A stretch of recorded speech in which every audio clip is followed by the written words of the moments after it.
स्वागत है आपका आज की चाय पे। आज बात करेंगे कनिका जी के बारे में और जैसे वो तान्या की मदर पे गई हैं उस हवाले से।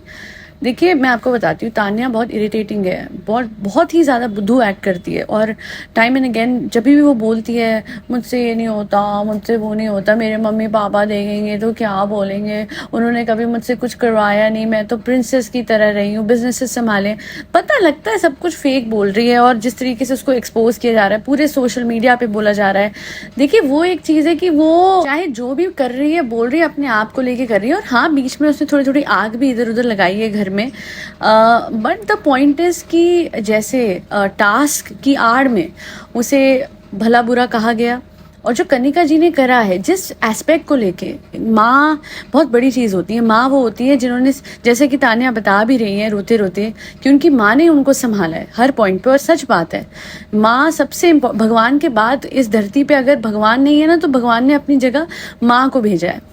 और आप किसी की माँ को लेके उस एक इमोशनल एस्पेक्ट को यूज़ करके टास्क करें, that is like as if कि आपके पास और कोई स्मार्ट मूव था ही नहीं, है ना।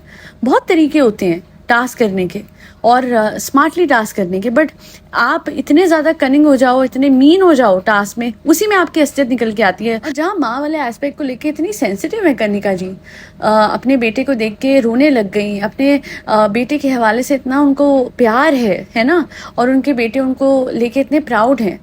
तो फिर कनिका जी को तो पता ही होगा ना एज अ मदर कि माँ एक, मतलब वो खुद एक माँ है, तो उनको पता है कि माँ कितनी बड़ी वो होती हैं, ब्लेसिंग होती हैं। और वहीं तान्या की माँ को इस तरीके से बोलना और माँ पे चले जाना, नोइंग द फैक्ट कि ये चीज़ उसको चुभेगी, वो सेंसिटिव है। और कोई भी इस दुनिया में हो, माँ को लेके आप उनको कुछ भी बोलोगे, उनको ये दिल पे बात लगेगी। और फिर भी आप बाहर आके कह रहे हो, पता है रादर मुझे लगा था कि टास्क करने के बाद वो बोलेंगे कि अच्छा आई एम सॉरी, टास्क था तो मैं उस हवाले से उस तरीके से कर रही थी, मुझे ध्यान भटकाना था, मेरा पर्सन जाने नहीं। शी वॉज लाइक मुझे फर्क नहीं पड़ता, मैंने करा तो करा। That was wrong. उनकी बात सही थी कि इस तरीके से जैसे वो अपने आप को बिल्कुल ही सॉफ्ट और सेंसिटिव दिखाती हैं, ये सब कुछ जो है वो एक्स्ट्रा कर जाती है तान्या। बट वो अपने हवाले से कर रही है ना, वो बार बार जैसे वो एक्ट कर रही है, वो शो ऑफ करना, वो सब कुछ एक बार को चल जाता है, बट इसमें उनकी माँ की कोई गलती नहीं है, ट्रस्ट मी। और बाद में फिर तान्या ने सच बता ही दिया ना रोते रोते कि हाँ ऐसा था, मेरे फादर इस तरीके से थे, वो मारते थे और मैं बाहर निकली। और पता है कुछ लोगों ने बड़ी बातें भी लिखी हैं कि अरे साड़ी वाले एस्पेक्ट से एंड बहुत कुछ उनका जो कंटेंट था। हाँ, तान्या ने झूठ बोला है कि मैंने ऐसे वैसे कपड़े नहीं पहने, मैं बड़े सीधे रास्ते चली, या वो भी जो भी था, बट ठीक है। अरे उसके झूठ और उसकी बातों पर उसकी माँ की क्या गलती है। आई वॉज रियली हैप्पी कि जीशान जी ने स्टैंड लिया, बिकॉज किसी की माँ पे जाना टास्क की आड़ में गलत है, and that just shows your true personality. आप इतने क्लासी और इतने ज़्यादा वेल पॉइज्ड और एक माँ वाली इमेज खुद बनते हो इस घर में, सबकी माँ ये खुद बनती है ना।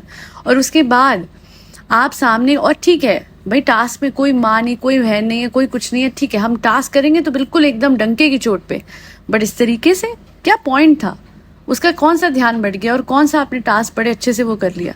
और अगर ध्यान ऐसे ही भटकाना होता है फिर तो आप किसी भी हद तक जा सकते हो। थिंक अबाउट इट, अगर ये बैठी हो, ये टास्क कर रही हो एंड सामने से कोई इनसे छोटी उम्र का कोई इनके हवाले से कुछ ऐसी बातें करी कि आप इंडस्ट्री से, इंडस्ट्री में तो क्या क्या कुछ होता है, ये इतना ज़्यादा ड्रामा उठा देंगी मैं बता भी नहीं सकती हूँ। और सब लोग हो हाय हाय क्या कह दिया, अब एक बड़े बुजुर्ग को आप इस तरीके से कहते हो, एक सीनियर को आप इस तरीके से कहते हो, एंड देन मतलब आप इतना ज़्यादा कुछ कह जाते हो किसी की मदर को। खुद एक मदर होते हुए खुद वीकेंड के वार पे मदर और सन वाला एक एस्पेक्ट ऐसा इमोशनल करते हो पूरी जनता को, एंड कट्टू दूसरी लड़की की माँ नहीं है और दूसरी लड़की की इमोशंस अपनी माँ को लेकर कुछ नहीं है। और वो बुद्धू है, वो बेवकूफ़ है, वो शो ऑफ करती है। सच ये है कि वो महलों की शहजादी नहीं है, उसने भी बहुत नीचे से ऊपर वो आई है, बहुत नीचे से ऊपर आके स्ट्रगल करी है। बस वो चीज़ें, वो साइड वो दिखाना नहीं चाहती थी। अब लीजिए बता दिया ना, उसने सारा सच सामने रख दिया ना। पर इसमें सबसे बड़ा लॉस जिसका हुआ है वो कनिका जी का हुआ है, एंड होपफुली वीकेंड पे सलमान इस बात को उठाएंगे, बिकॉज कनिका जी को इस घर का रणवीर शौर्य मत बनाओ यार इन्हें।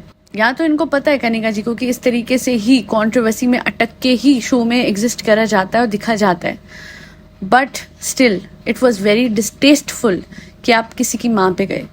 एंड आई होप सलमान ये समझेगी कि जहाँ एक बार उनके बेटे को ला के इमोशनली जनता को वो किया जाता है, वहीं दूसरी तरफ उनकी इस गलती पे उनको सुनाया भी जाए, तभी जाके ये शो फेयर कहलाएगा। वरना वही वाली बात हो जाएगी कि ये रणवीर शौर्य की तरह कुछ भी कर रही हैं और उम्र का हवाला देके she can get away with anything, that will be wrong. बाकी इतना जरूर है कि आज के बाद तान्या थोड़ा सा समझ जाएगी कि उसे झूठ इतना सामने नहीं रखना है, क्योंकि सच तो ये है कि उसने घर के काम भी करे, उसने स्ट्रगल भी करा है, और वो कोई सिल्वर स्पून लेके पैदा नहीं हुई थी जो वो क्लेम करती आई है कि इतने बिजनेसेस रहे और ये सब कुछ।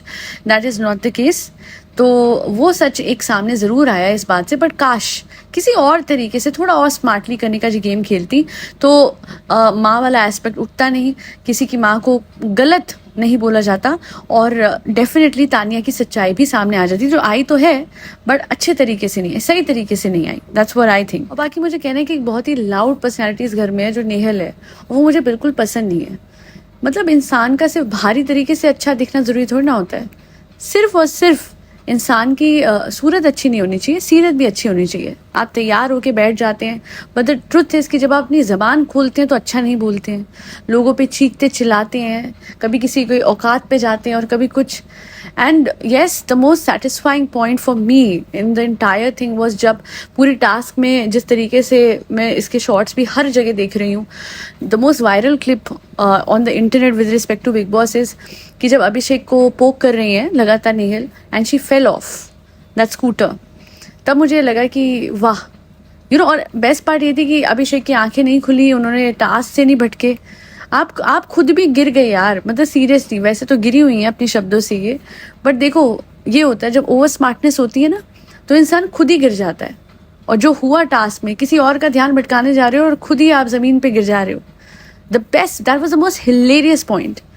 ये जब एक्स्ट्रा करते हो ना, आप एक टास्क को स्मार्टली प्ले करने के बजाय आप बेवकूफ़ों की तरह जब टास्क करते हो, और पूरे टाइम बिग बॉस में सबसे ज़्यादा न्यूसेंस नेहल ने फैलाया। उसे लगता है कि चीख चिल्ला के दिखना, ऑफ कोर्स चीख चिल्ला के लोग दिखते हैं बट जीतते नहीं हैं, करिश्मा तन्ना की तरह हार जाते हैं चीख चिल्ला के। एक सच बोलूं, एक एपिसोड था मुझे याद है, और वही एपिसोड इसने पकड़ा हुआ, नेहल ने पूरी पर्सनैलिटी उसी एक एपिसोड की हिना खान की पकड़ी है, जिसमें हिना बहुत ज़्यादा, आप लोगों को याद होगा, हिना अर्शी और शिल्पा शिंदे को सुना रही थी, और वही उसी तरीके से नेहल ने उस दिन तानिया को सुनाया, और उसी तरीके से आज तक ये चल रही है। और देख लीजिए, मुझे एक चीज़ अच्छी लगी, कमबैक बहुत अच्छे से मिला उसे, और उसमें अभिषेक ने कुछ करा भी नहीं। ट्रस्ट मी, हल्का सा हाथ भी लग जाता ना अभिषेक का, और ये गिर अपनी वजह से भी गिरती, ये इस पे डाल देती। आई एम सो हैप्पी कि वो कामली बैठा हुआ था, अपनी टास्क कर रहा था, और इसके साथ जो हुआ वो खुद ब खुद हुआ। तो that was the most satisfying point of this entire season, अभी तक का जो भी था। बस इतना ही बोलूँगी कि माँ बाप पे जाने के बजाय अगर ज़्यादा स्मार्टली और ज़्यादा इंटेलेक्चुअली टास्क करी जाए बिग बॉस में, तो चीज़ें बहुत बेहतर हो सकती हैं। कनिका जी जितनी बड़ी हैं, अगर उतना ही अपना दिमाग यूज़ करेंगी, I am sure there are other ways to do a task and to expose Tanya. हाँ, तान्या बेस्ट नहीं है, इरिटेटिंग है, बट स्टिल कोई इंसान कितना भी बुरा हो, वर्स हो, माँ बाप पे जाने से कुछ हासिल नहीं होगा। फिर ऐसी जीत भी क्या जीत जो किसी के माँ बाप को अब्द शब्द बोल के जीती हो, है ना। फिर ऐसी कोई गेम की वर्थ रह ही नहीं जाती। साम दाम दंड भेद एक चीज़ होती है, बट इतना एक गेम के लिए जुनून सर पे सवार कर लेना कि जानते बूझते कि ये बात किसी को भी लिटरली हर्ट कर सकती है बड़े आराम से, उसी सेंसिटिव पॉइंट को पोक करना, उसी सेंसिटिव पॉइंट पे सुई चुभोना, मेरे नज़रों में तो गलत है। ऐसे तो जब खाने के हवाले से गौरव की बात हो रही थी, उनको सच पता था, फिर भी उन्होंने गौरव का साथ दिया। गौरव ने दूसरे लोगों का खाना खा लिया एंड शी वाज लाइक, मैं तो नहीं बोलूँगी। तो आप भी तो गलत है ना, इस घर की माँ बनती है और वैसे आप दूसरों से खाना ले लेती हैं, या उन्हें खाना नहीं खाने देती हैं, या थोड़ी देर ड्यूटी अगर देर से हो जाए तो फिर आप येट अगेन कहती है कि नहीं, आज का खाना नहीं मिलेगा। तो ये भी तो गलत है। इसलिए I hope she will become better in the near future. देखने को मिलेगा कौन कैसा करता है। और तान्या का, हाँ, वो बहुत सेंसिटिव है और वो बिल्कुल भी स्ट्रॉन्ग कंटेस्टेंट नहीं है किसी भी हवाले से।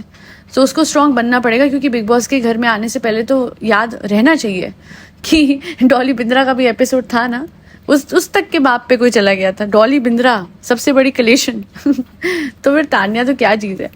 बहरहाल आज के लिए इतना ही। Thank you so much for listening to my podcast. Punjab floods के विक्टिम्स के लिए जो आप कर सकते हैं, उन्हें अपलिफ्ट करने के लिए, वापस से उनके लाइवलीहुड को सपोर्ट करने के लिए, ताकि वो अपने पैर पे वापस से खड़े हो सकें, please support them. 2 main foundation है, खालसा एड और सांझ फाउंडेशन। जाइए इन्हें सपोर्ट कीजिए और do your bit for the society. Thank you so much for always being there for the people of India, of our India. जय हिंद, जय भारत। साथ ही साथ फरी बच्चों को प्रोटेक्ट कीजिए, उन्हें खाना खिलाइए जिसमें कैट्स, डॉग्स, गौ माता और बर्ड्स सब आते हैं। जय श्री राम, राधे राधे, हरे कृष्णा, वाहे गुरु जी दा खालसा ते वाहे गुरु जी दी फतेह।